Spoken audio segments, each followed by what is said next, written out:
Assalamualaikum warahmatullahi wabarakatuh.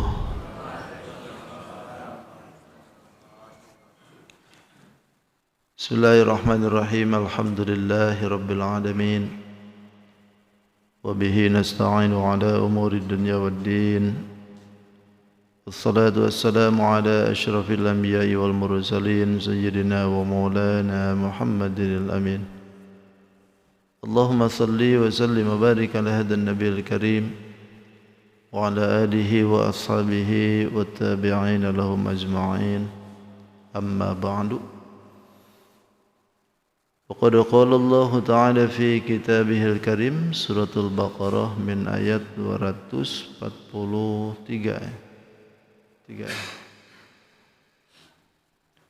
243. أعوذ بالله من الشيطان الرجيم. بسم الله الرحمن الرحيم. ألم تر إلى الذين خرجوا من ديارهم وهم ألوف حذر الموت وهم ألوف حذر الموت فقال لهم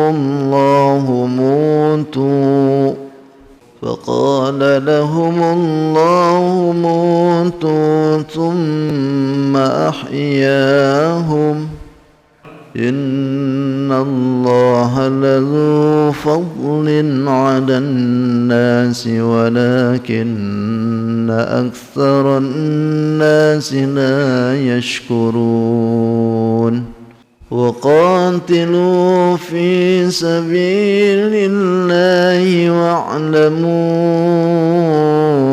أن الله سميع عليم من ذا الذي يقرض الله قرضا حسنا فيضاعفه له أضعافا كثيرة والله يقبض ويبسط وإليه ترجعون ألم تر إلى الملأ من بني إسرائيل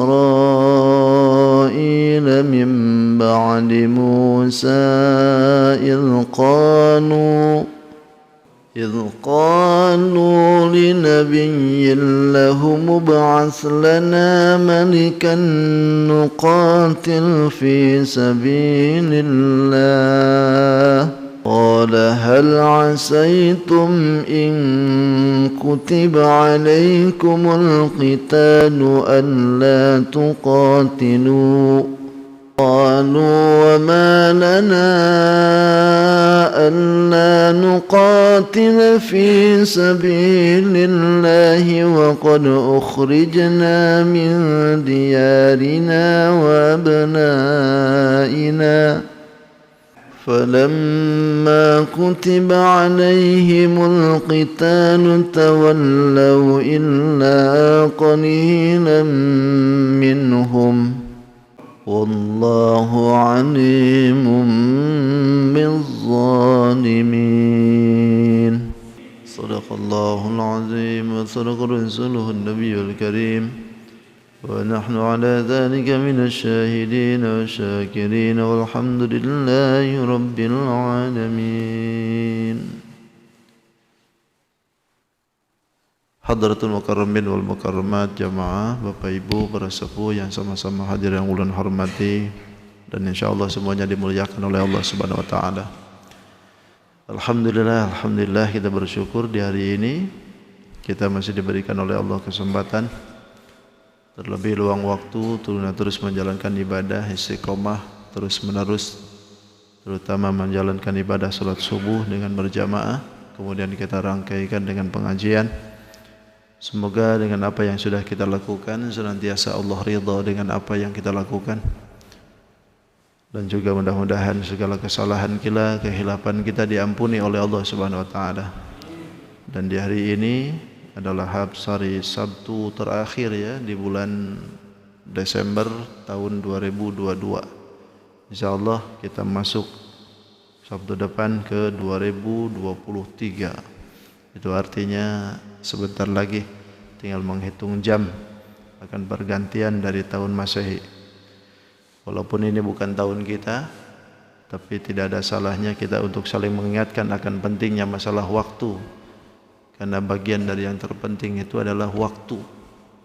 Makanya di yaumil qiyamah Nabi sudah menyatakan bahwa manusia itu tidak akan beranjak kakinya di hadapan Allah kecuali dia itu akan ditanya dengan 3 hal dulu. Pertama adalah mengenai umurnya. Umurnya dihabiskan untuk apa?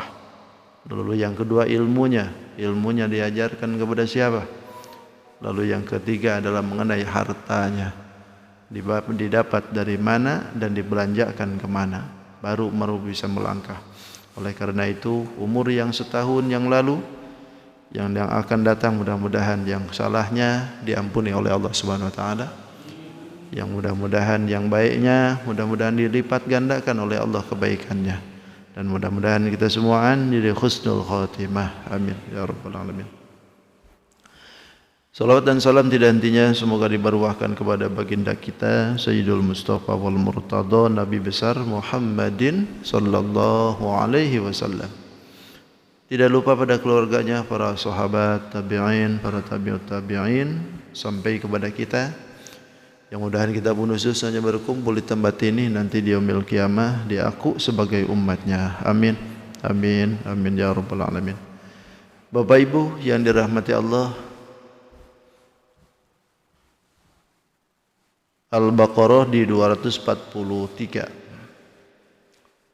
Dalam ayat ini keluar sudah dari permasalahan yang berhubungan dengan talak. Kemarin kita beberapa pertemuan selalu menyebutkan tentang masalah yang berhubungan dengan munakahah atau perkawinan. Dan di dalam ayat ini Allah akan menjelaskan kepada kita tentang menghadapkan jiwa umat untuk berjihad dan juga sekaligus dalam memanfaatkan masalah harta. Kata Allah bismillahirrahmanirrahim, alam tara, tidakkah engkau memperhatikan ilal ladzina kharaju, kepada orang-orang yang keluar min diyarihim, dari rumahnya, wahum, dan mereka itu ulufun, jama' dari alfun, alfun, alfani, ulufun, dan mereka itu beribu-ribu, hadzarul maut, karena takut mati. Faqala, dan berkata lahumullah, lahum, kepada mereka Allah, mutu, matilah kalian semua. Tsumma ahyakum, kemudian menghidupkan mereka.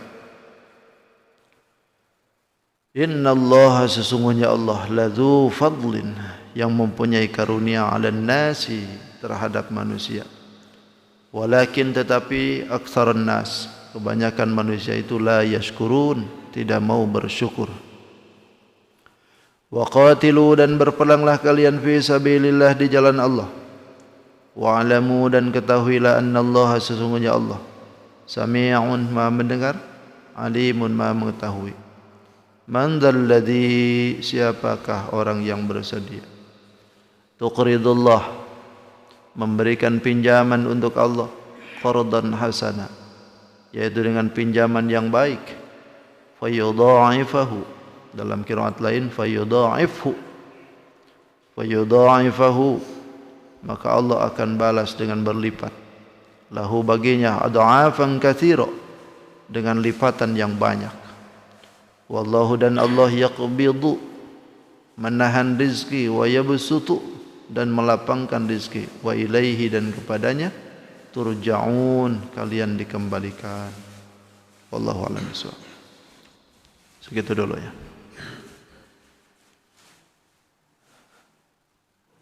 Alam tara ilal ladzina kharaju min diyarihim,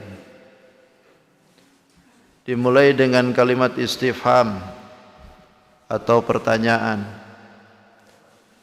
Ada yang menyebutkan pertanyaan ini terjadi istifhamnya istifham ta'ajub, karena memang mengagumkan gitu.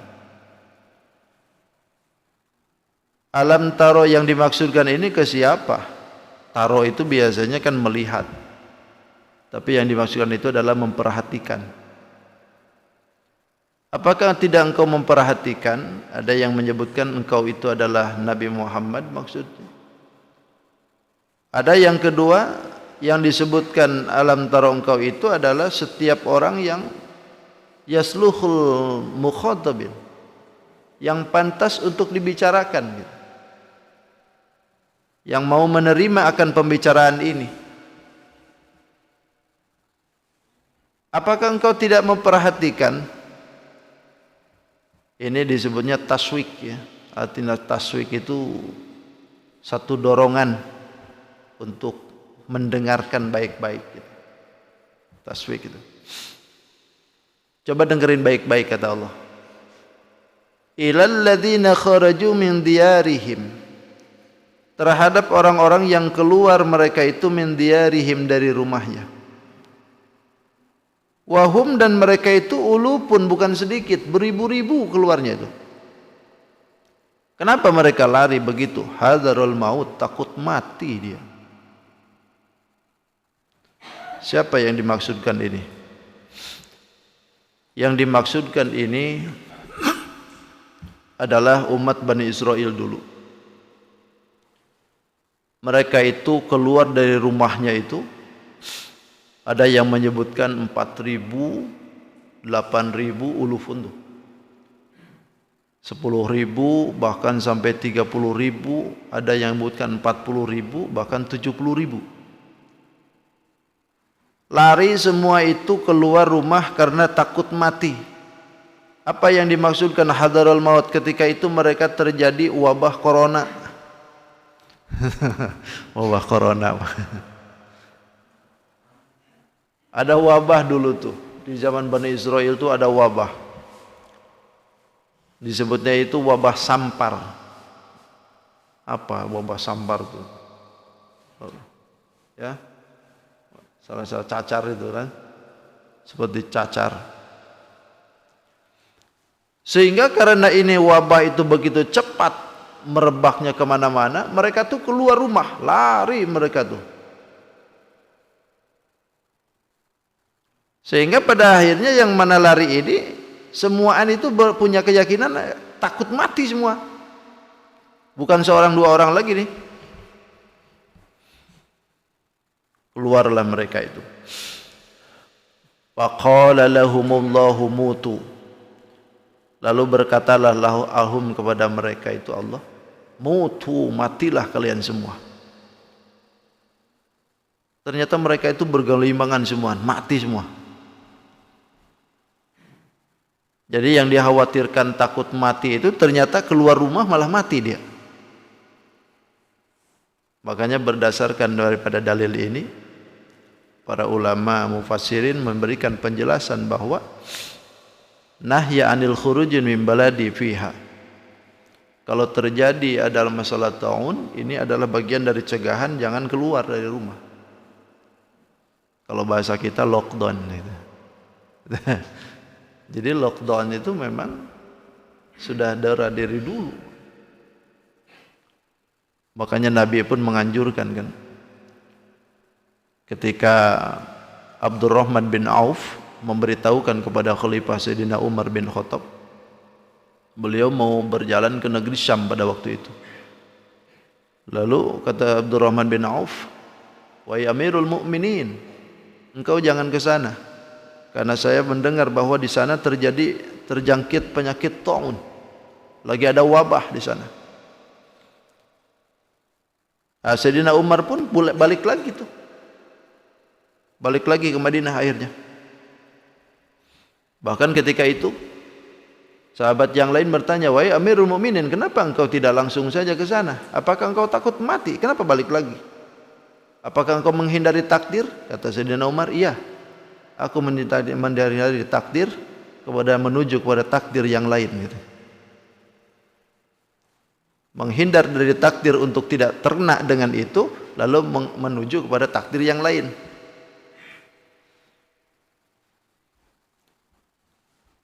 Dan memang umat terdahulu pun juga begitu. Bahkan kata Nabi pun,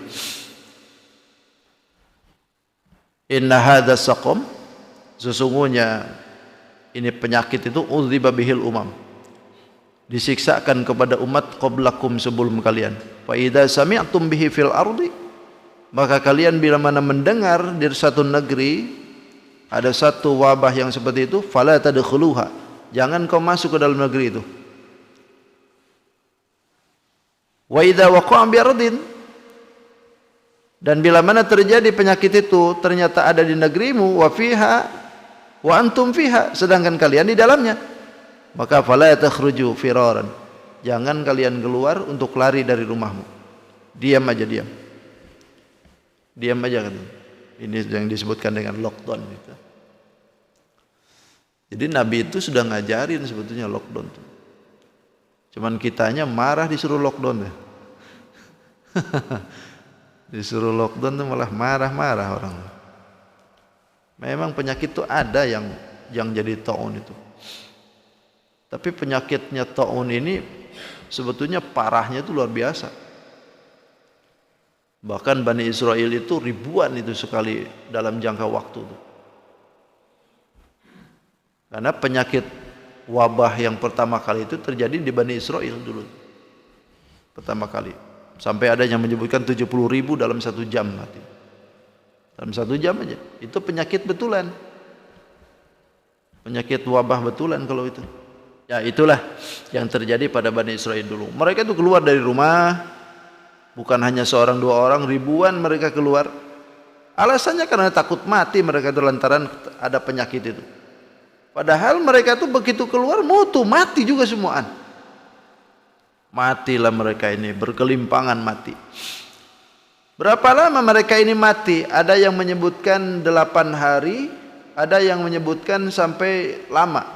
Karena tulang-tulang mereka dengan dagingnya itu sudah mulai berantakan. Berarti kan sudah lama tuh. Nah ketika itu adalah diutus oleh Allah nabinya, seorang nabi yang setelah Nabi Musa ini. Setelah Nabi Musa, nabi yang ketiga pengganti dari setelah Nabi Musa.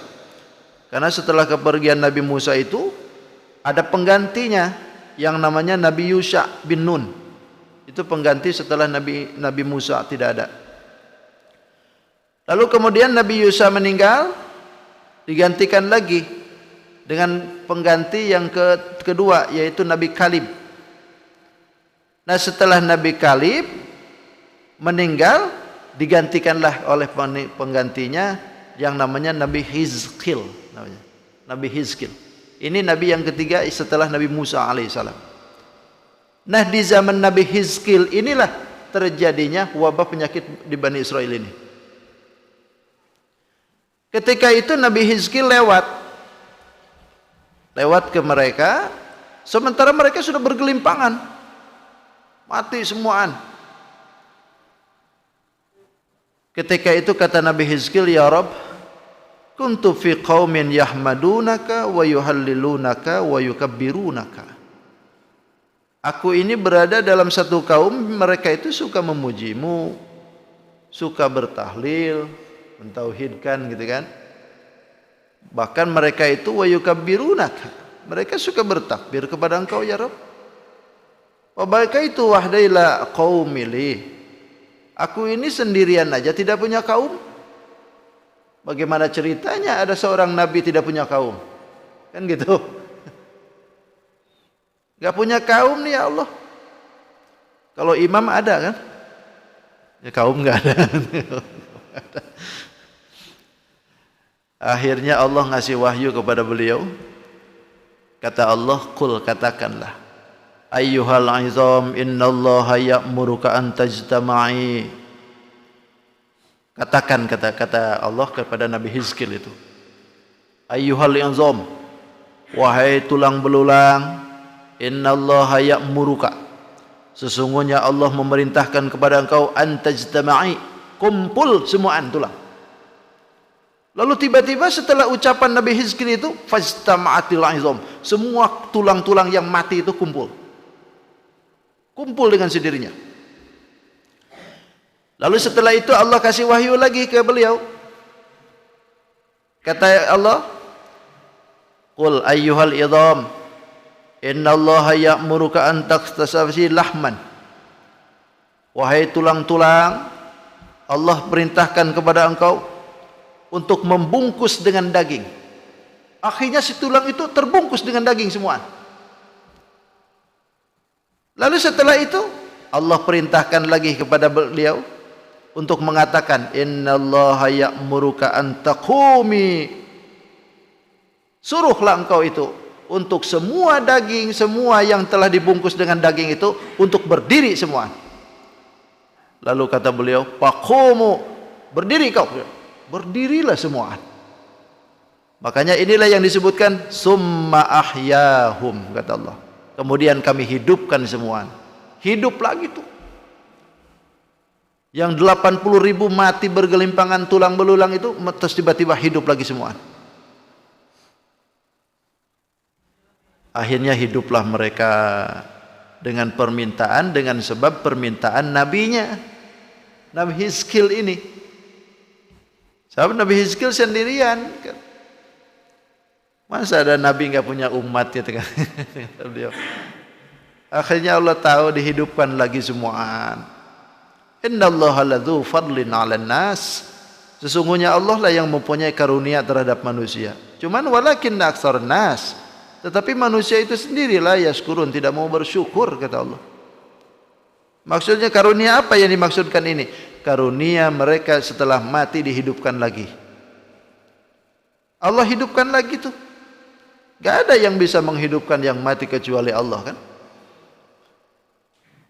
Inna nahnu nuhyil mauta wa naktubu ma qaddamu wa atharuhum wa kulla syai'in ahsaynahu fi imamim mubin. Inna nahnu nuhyil mauta, sesungguhnya kamilah yang menghidupkan orang yang mati. Gak ada manusia bisa menghidupkan orang yang mati. Walaupun konon sekarang ini ada program di China mau menghidupkan orang yang mati. Sudah membuat labnya tersendiri. Bahkan sudah 8 orang yang mati sudah dikemas di pendingin, di ruangan pendingin. Mereka itu bikin program mau menghidupkan orang yang mati. Silahkan aja, sampai mati pun kau nggak bakalan bisa. Kau bakalan bisa. Kalau bikin bungkusnya doang mirip dengan manusia mungkin bisa. Tapi untuk menghidupkan nggak bakalan bisa. Allah yang punya kok ruh tuh.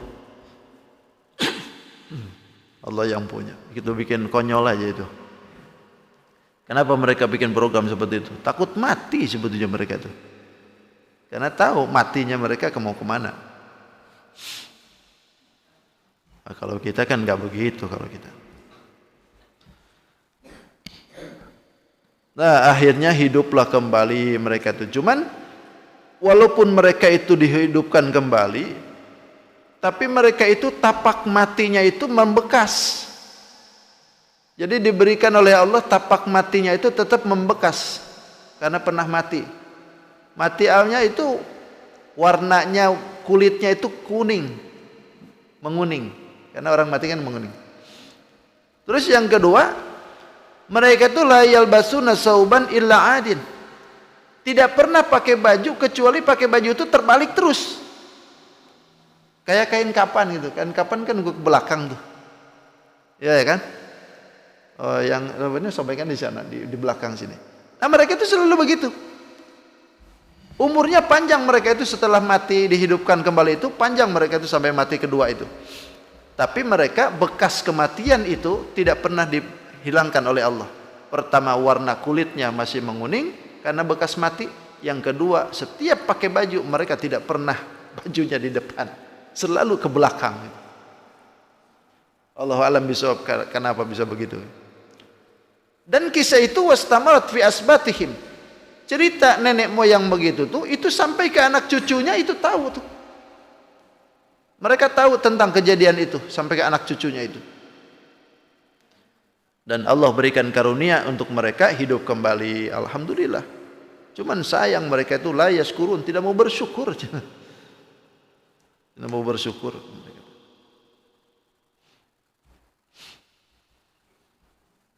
Jadi ini membuktikan bahwa Allah kuasa gitu, menjadikan sesuatu yang sudah mati pun hidup lagi, bisa Allah.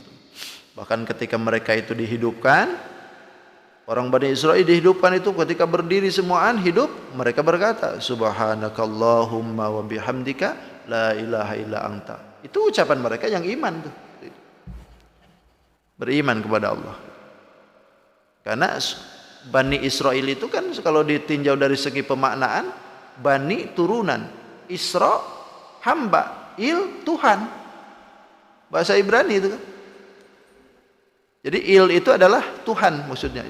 Makanya kan Jabroil, Mikail, Asrofil, Il itu adalah Tuhan. Hamba. Isra hamba. Siapa yang dimaksudkan itu? Nabi Yakub maksudnya itu. Karena Bani Israil itu adalah turunan dari Nabi Yakub. Maka disebut Bani Israil, turunan hamba Tuhan. Siapa? Nabi Yakub. Jadi memberikan peringatan untuk mereka akan selalu ingat tuh bahwa nenek moyangmu itu ahli ibadah, ahli Tuhan, bertauhid ke Allah. Kenapa ini turunannya jadi menyimpang begitu? Nah, kalau kita katakan misalkan ada ayat kan la yadzuquna fihal mautu illal mautatal ula. Tidak akan mencicipi mati kecuali mati yang pertama. Lah ini bagaimana? Ini sebetulnya matinya mereka itu karena mati yang belum memenuhi ajal. Ajalnya belum sampai tapi dimatikan duluan oleh Allah. Karena mati itu ada yang kedua. Ada yang mati secara siksa, ada yang mati secara ujian. Nah macam ini kan ujian ini bagi mereka. Belum saatnya tapi diuji oleh Allah. Makanya dimatikan oleh Allah seperti itu.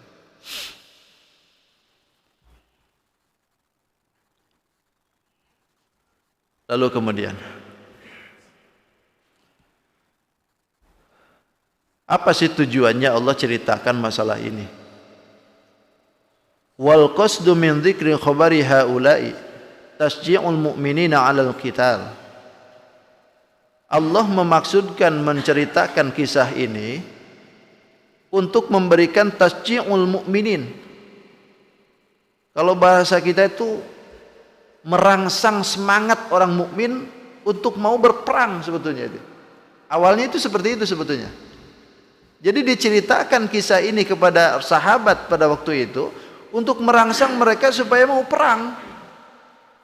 Karena pada waktu itu sahabat ini agak-agak takut-takut mati gitu. Karena siapa sih yang mau perang itu kan? Karena kalau sudah perang itu ya pasti kalau enggak hidup mati kan gitu. Nah, ini agak-agak takut gitu maksudnya. Lalu diberikanlah motivasi oleh Allah bentuk sebagaimana yang dikisahkan itu. Orang mati aja bisa dihidupkan oleh Allah kalau Allah mau gitu kan. Kan gitu. Nah, makanya kata Allah, wa qatilu fi sabilillah. Berperanglah kalian di jalan Allah tapi dengan tujuan li'a'la'i dinihi, untuk meninggikan agama Allah Subhanahu wa taala. Silakan berperang kata Allah. Bukan perangnya bukanlah ghanimatan, bukan karena ghanimah, apalagi wala li izhari syaja'atan, atau bukan perangnya karena pengen mendohirkan keberanian. Hanya untuk menegakkan agama Allah. Wa qatilu fi sabilillah kata Allah. Perang silakan. Kalau memang untuk meninggikan agama Allah, jangan sungkan-sungkan kata Allah. Wa'lamu, ketahuilah, annallaha, sesungguhnya Allah sami'un, maha mendengar setiap ucapan, alimun, maha mengetahui setiap gerak langkah dan tingkah laku. Semua diketahui oleh Allah. Tinggal kitanya saja. Bahkan ketika itu orang-orang musyrikin sering berkata, orang-orang munafikin itu kadang-kadang mengompori orang-orang supaya tidak mau perang. Alladzina qalu li ikhwanihim, orang-orang itu berkata kepada saudaranya, wa qa'adu, yang mereka itu disuruh duduk saja. Mereka duduk nggak mau ikut perang tuh. Lalu mereka katakan, lau ata'una ma qutilu. Ini terjadi kepada sahabat yang ikut perang Uhud. Ketika perang Uhud terjadi kan sahabat kalah tuh. Nah, orang-orang yang tidak ikut perang itu mengatakan, lau ata'una ma qutilu. Jika mereka ikut kita, ma qutilu, mereka itu tidak akan terbunuh. Tenang kan gitu. Ini ucapan-ucapan yang tidak mau perang, penakut nih hidupnya. Kata Allah, qul, katakan, fadra'u an anfusikumul maut. Silakan kalian menghindari diri kalian daripada mati, kata Allah. In kuntum shadiqin, jika kalian memang orang benar. Gak bakalan bisa, kata Allah. Wa qalu rabbuna lima katabta alaina alqital. Bahkan mereka itu mengatakan kepada Allah, ya Rabb, kalau bahasa kita tuh, laula akhartana ilal ajalil qarib. Lima katabta alaina alqital. Kenapa engkau itu mewajibkan kami untuk perang? Laula akhartana ila ajalin qarib. Padahal sebentar kan aja dah. Perintahnya jangan dulu suruh perang. Nantikan aja dikit gitu.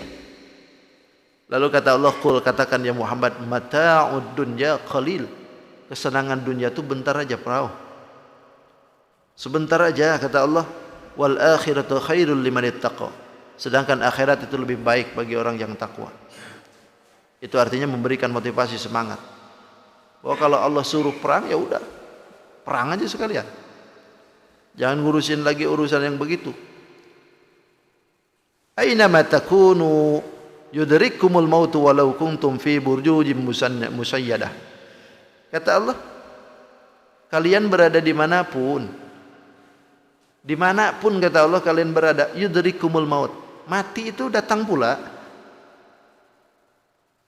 Walau kuntum fi burujim musayyadah, walaupun kalian itu berada di dalam benteng yang kokoh sekalipun. Kalau mati itu datang aja tetap, kata Allah. Dalam peti kayak itu, atau dalam tanah, 7 pelapis tanah supaya tidak mau masuk malaikat maut, tetap aja datang. Malaikat maut itu kan gitu. Fi burujim musyannayyadah, kata Allah. Di dalam benteng yang kokoh sekalipun kalian itu tetap aja datang mati. Jadi ngapain harus takut gitu kan? Ketika ada muridnya Tuan Syekh Abdul Qadir Al-Jailani pada waktu itu. Ini muridnya Tuan Syekh Abdul Qadir itu, ada yang menyebutkan muridnya ini dipelong aja, diliatin aja gitu. Sampai-sampai dia itu takut. Ya Tuan Syekh, kenapa dia itu liatin aku terus? Tahukah ikam siapa dia? Itu malaikat mautnya. Hah? Malaikat maut? Makin takut dia. Kenapa lihat aku terus? Kan dia menginginkanmu. Karena dia menginginkan kamu. Kabur dia. Kabur ke negeri yang lain. Begitu sudah nyampe ke sana, ternyata malaikat sudah di situ. Lalu dimatikanlah di situ. Oh, ternyata matinya memang harus di sana. Begitu kabur ke sana, ada di situ malaikatnya. Jadi nggak bisa kabur memang. Nggak bisa kabur. Nah, ini motivasi dari Allah bahwa manusia itu mati dan hidup itu Allah yang punya, gitu maksudnya. Bukan masalah kita takut nggak mati, Bu. Mati dan hidup itu Allah yang punya.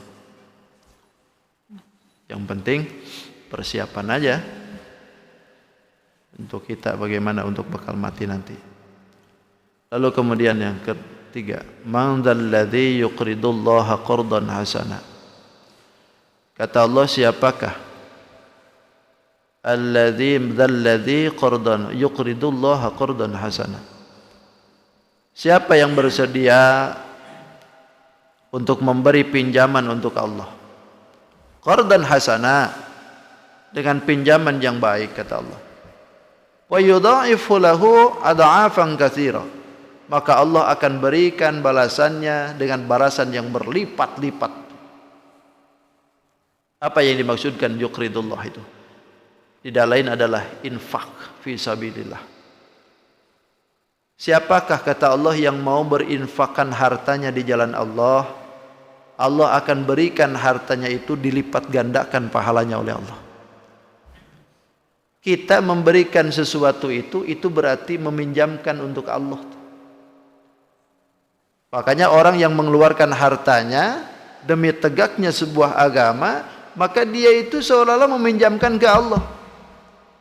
Allah akan balas dengan berlipat-lipat ganda. Bahkan ketika itu Sayyidina Utsman An-Nahdi berkata, "Ataitu bi Abi Hurairah." Aku datang kepada Abi Hurairah. Lalu aku katakan kepada dia. Kata dia, "Innahu balaghani innaka taqul." Sesungguhnya aku ini pernah dengar bahwa engkau itu mengatakan bahwa innal hasanata tudha'afu alfi hasanatin. Sesungguhnya kebaikan itu Allah baras dengan 1.000.000 kebaikan. Satu kebaikan Allah akan balas dengan 1.000.000 kebaikan. Betulkah itu Abu Hurairah macam begitu? Kata Abu Hurairah, "Wa ma a'jabaka min dzalik?" Kenapa engkau begitu heran dengan yang demikian?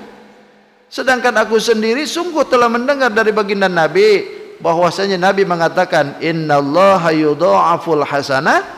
Sesungguhnya Allah akan melipat gandakan kebaikan alfi hasanatin, 2.000.000 kebaikan. Satu kebaikan Allah balas 2.000.000 kebaikan. Kalau tadi cuma 1.000, ini lebih hebat lagi kata beliau. Kalau cuma 1.000.000, ini 2.000.000. Kok repot bener urusannya. Jadi saking banyaknya penghargaan yang akan diberikan oleh Allah kepada mereka yang mau berinfak. Makanya di dalam hadis qudsi kan menyebutkan, "Ya bani Adam, wahai ibnu Adam, anfik, berinfaklah, unfiqu alaik, maka kami akan berikan balasannya." Dan itu memang sudah jelas seperti itu. Bahkan kalau kita tidak mau melakukan perbuatan itu untuk Allah, kan setiap hari itu malaikat itu ada yang turun 2 malaikat kan setiap pagi itu. Yang mana 2 malaikat ini selalu berdoa. Satu malaikat ini yang berdoa itu, kata malaikat yang berdoa yang pertama nih, kata malaikat, "Ya Rabb, berilah ganti kepada orang-orang yang senantiasa memberikan nafkah di hari ini. Berikan ganti kepada dia." Nah, sementara yang satu lagi, "Ya Allah, berilah kerusakan hartanya kepada mereka yang tidak mau memberi infak di hari ini." Yang satu disuruh diganti, yang satu disuruh dirusak. Ini memberikan petunjuk kepada kita bahwa kalau memang sudah mampu, ya udah keluarin gitu. Jangan sampai kena kita ini dengan doanya pagi-pagi oleh malaikat. "Allahumma a'ti munfiqan khalafa." Ya Allah, gantilah orang-orang yang berinfak itu dengan pengganti yang baik. Ya, tapi yang satu lagi, wa yaqulu Allahumma a'ti mumsikan talafa. Ya Allah, gantilah bagi mereka yang selalu menjaga hartanya, pedit, cap jahe kasih mereka hese gitu kan. Tidak mau mengeluarkan hartanya. Talafa kata Allah, kata malaikat, rusakin aja. Itu setiap hari malaikat itu berkata begitu. Makanya tidak ada alasan kalau seandainya kita ini sudah diberikan kemampuan, maka keluarkanlah. Karena sejatinya wallahu yaqbidu wa yabsutu.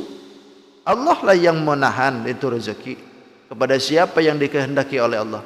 Bahkan wa yabsutu, dan Allah pula yang bisa memberikan kejembaran itu rezeki, melapangkan itu rezeki bagi siapa yang dikehendaki oleh Allah. Makanya berdasarkan kalimat ini kita paham bahwa rezeki itu ditahannya atau tidaknya itu urusan Allah. Kita mau menahan rezeki itu, nggak bakalan juga kita jadi melampaui rezeki kita jadi banyak gitu. Atau kita kasihkan juga, nggak bisa juga melampaui diri kita itu jadi kurang. Karena yang memberikan rezeki atau mengurangi itu Allah juga. Tugas kita itu adalah keluarin. Anfik ma fil jab, wangfik ma fil gab. Berikan yang ada, nanti yang tidak ada akan masuk. Jadi ibaratnya mancing kan, mancing rezeki dengan rezeki. Kalau kita mancingnya banyak, maka hasilnya banyak. Tapi kalau kitanya pedit, ya udah kere aja hidupnya. Enggak ada istilah gitu. Karena anfik mafil jeb, wangfik mafil gap.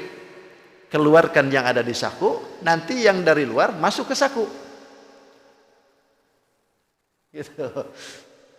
Mancing ikan pakai ikan gitu. Kan gitu, mancing ikan pakai ikan. Itulah pentingnya dalam berinfak.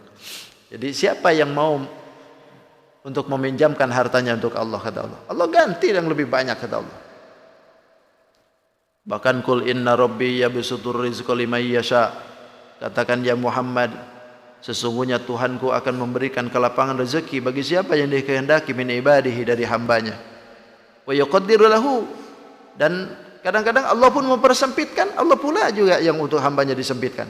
Wa ma anfaqtum min syai'in, maka apapun yang kalian nafkahkan dari sesuatu apapun, perkara yang besar yang kecil yang dinafkahkan oleh kita, wa huwa yukhlifuh, dan dia akan menggantinya. Allah ganti, kata Allah. Wa huwa khairur raziqin, dan Allah akan memberikan rezeki yang lebih baik. Jadi intinya keluarkan. Kalau memang kita ini iman kepada Allah Subhanahu wa taala, maka maulah berinfak. Pinjamin ke Allah. Pinjamkan ke Allah hartanya. Semakin banyak kita menyumbangkan untuk Allah, maka Allah pun akan semakin banyak memberikan kepada rezeki kita. Tapi semakin pedit kita, semakin pedit pula Allah. Karena sejatinya begitu. Ada Pak Ustadz orang yang bahil, tapi kaya raya dianya, oh itu sebentar aja lagi. Sebentar lagi aja. Gak bakalan langgang itu.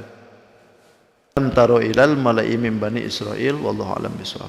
Shadaqallahul azim wa sadaqa rasuluhun nabiyul karim wa nahnu ala dzalika minasyahidin wasyakirin walhamdulillahi rabbil alamin. Nah, ini ayat mengenai tentang masalah kita berinfak kepada Allah Subhanahu wa taala. Yuk sama-sama, mau infaknya di mana kan? Oh, punya duit berapa? Enggak masalah, silakan. Yang penting ada untuk kebaikan untuk Allahnya. Jangan sampai kita kena lagi dengan ayat-ayat yang lain, bahwasanya Allah tidak suka dengan mereka-mereka yang tidak mau berinfak. Nanti kalau sudah tidak mau berinfak, lalu sudah mati, dia katakan, "Labbi laula akhirtani ila ajalin qarib fa asaddaq wa akum minas sholihin." Ya Rob, sebentarkanlah ajalku, aku pengen kembali sebentar saja. Pengen apa? Fa asaddaq, pengen bersedekah. Orang yang sudah mati pengen bersedekah, kata Allah, nggak bisa bro. Udah cukup di situ aja dah. Wa saddaqu aku minas solihin, dan aku pengen jadi orang yang soleh. Terlambat. Sekarang waktunya kita aja. Mudah-mudahan Allah Subhanahu wa taala memanjangkan umur kita, memberikan barokah rezeki kita, dan kita diberikan inayah oleh Allah, kekuatan agar bisa menjalankan ibadah, terutama bisa berinfak di jalan Allah. Amin. Amin ya rabbal alamin. Terima kasih atas segala perhatian. Mohon maaf atas segala kehilafan. Wallahu muwaffiq ila aqwamit thoriq. Assalamualaikum warahmatullahi wabarakatuh. Allahumma shalli wa sallim ala sayyidina Rasulillah ajma'in. Bismillahirrahmanirrahim. Wassalatu wassalamu ala asyrafil anbiya wal mursalin. Sayyidina Maulana Muhammadin al-amin. Allahumma rabbi anfa'na bima 'allamtana, rabbi 'allimna alladhi yanfa'una, rabbi faqihna wa faqih ahlana wa qarabati lana fi dinina, tawassalna bi ta'alumin, tawassalna bi ta'limin, antarzuqna al-wasi'ah wa antarzuqal amanah. Rabbana atina fid dunya hasanah wa fil akhirati hasanah wa qina adzaban nar. Bifadli subhana rabbika rabbil izzati amma yasifun wa salamun alal mursalin walhamdulillahi rabbil alamin. Taqabbalallahu minkum. Subhanakallahumma wa bihamdika asyhadu an la ilaha illa anta astaghfiruka wa atubu ilaik.